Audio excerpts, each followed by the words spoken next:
With Doubtnut, get instant video solutions to all your maths, physics, chemistry, and biology doubts. Just click the image of the question, crop the question, and get instant video solution. Download Doubtnut app today.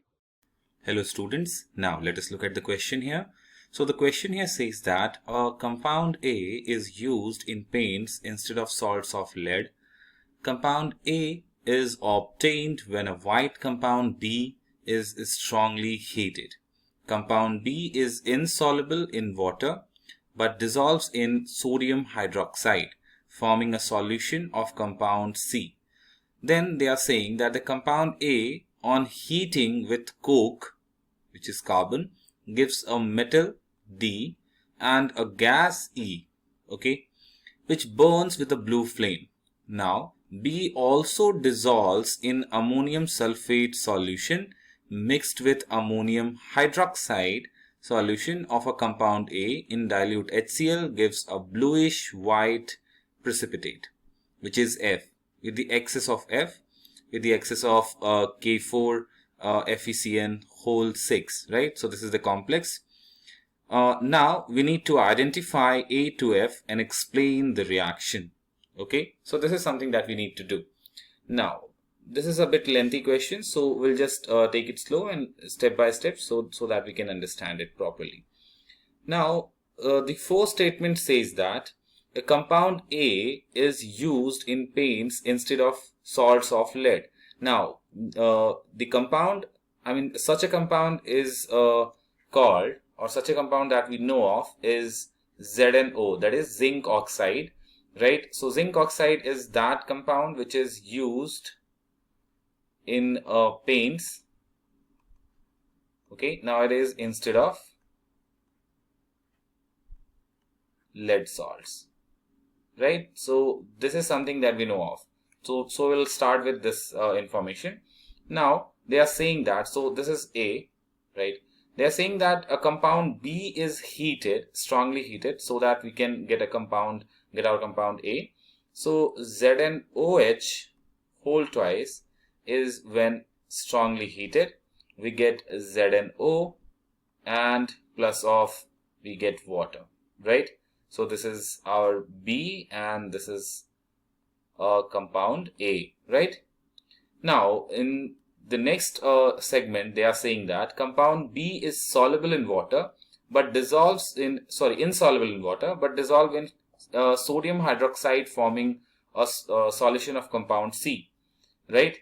So let us see how we can write down this reaction. So here compound B, which is ZnOH whole twice, right? So this is amphoteric in nature. What are amphoteric? So amphoteric compounds are those compounds which are soluble in both acids and bases, right? Which are tend to react with both acids and bases. So in excess of NaOH, let's take excess amount of NaOH, it forms a complex which is soluble, which is Na2ZnO2, right? And hydrogen gas is given off. Now this compound is C, right? Now this is colorless, okay? So this is something that we know of, this compound. Now moving on, they are saying that the compound A on heating with coke gives a metal D and a gas E, which burns with blue flame.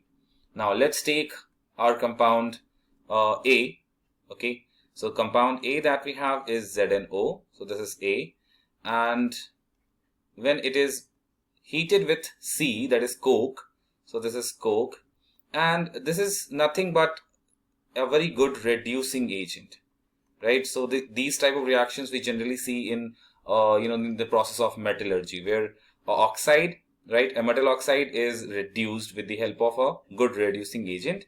Then what happens? We get metal, that is a Zn, right? So this Zn is D, and we get a gas which is carbon monoxide.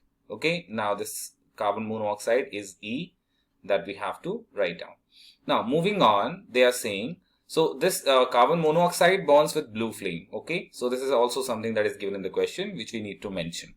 Now B also dissolves in ammonium sulphate solution mixed with ammonium hydroxide, right? So we are creating or we are taking a solution of ammonium sulphate and ammonium hydroxide, and we are trying to make it react with B, right? B is ZnOH whole twice, right? That is our zinc hydroxide. So we are taking zinc hydroxide, okay, and we are trying to make it react with the solution of we have, so this NH3 ammonia is coming from the solution that is given in the question, which is NH4 whole twice SO4. So this is ammonium sulphate and NH4OH, right?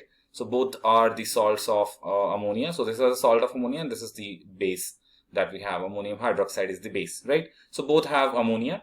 So ammonia will react with ZnOH whole twice. This is our B, to form a compound which is again a complex. So we have a Zn, NH3, NH3 whole 4 and plus of 2, right? And also twice of OH minus is something that is going to come out of it. Why? Because the solution will be obviously basic. Why? Because we have taken a base here. So both of them are basic in nature slightly, right? So this is amphoteric nature hydroxide. So this can also be considered as base, and also we have a clear base here. So the solution will be basic. Now moving on, we have again they are saying that ammonium hydroxide solution, yes, of a compound A in dilute HCl gives a bluish white precipitate. Now let us write down the next one. So they are saying that let's take compound A, that is ZnO, that is zinc oxide, okay, and when it is made to react with HCl, then what happens? Now I've already told that zinc is a amphoteric metal, right? So the oxides or hydroxides that it forms will be reacting with both acids and bases. Now in the above reaction itself only, we have seen that zinc hydroxide is reacting with NaOH, that is a base, right? Strong base. Now here we can see zinc oxide is made to react with HCl, so it will react with both of them, right? And the compound that we are going to get is, the product that we are going to get is a salt, normal salt, ZnCl2, and water, right? Now this water will just evaporate after some time. So we will take ZnCl2, right, and we'll make it react with K4 FeCN6, that this is a potassium ferrocyanide. So after reacting with it, we'll get a complex that is K2Zn3 FeCN whole 6, right? So this is something that we are going to get, and now this is a precipitate which is whitish blue in color, right? So whitish blue color precipitate is something that we are going to get, and also 6 moles of KCl will come out of it, right? Now this compound that we are getting, this whitish blue complex that we are getting, is nothing but our F compound, right? So this is the entire flow of the reaction, where we have to first of all predict that what compound we are going to get, what compound it is, right? The compound A, which is used in paints instead of salts of lead, right? So this is the start from where we have to start. So this is something that we should know of, and later on, according to the question, right, we can easily write down our flow of reactions, and we can easily predict all the other things that are happening here, right? So this is how we can solve this question. I hope you all understand. Thank you. For class 6 to 12, IIT JEE and NEET level. Trusted by more than 5 crore students. Download Doubtnut app today.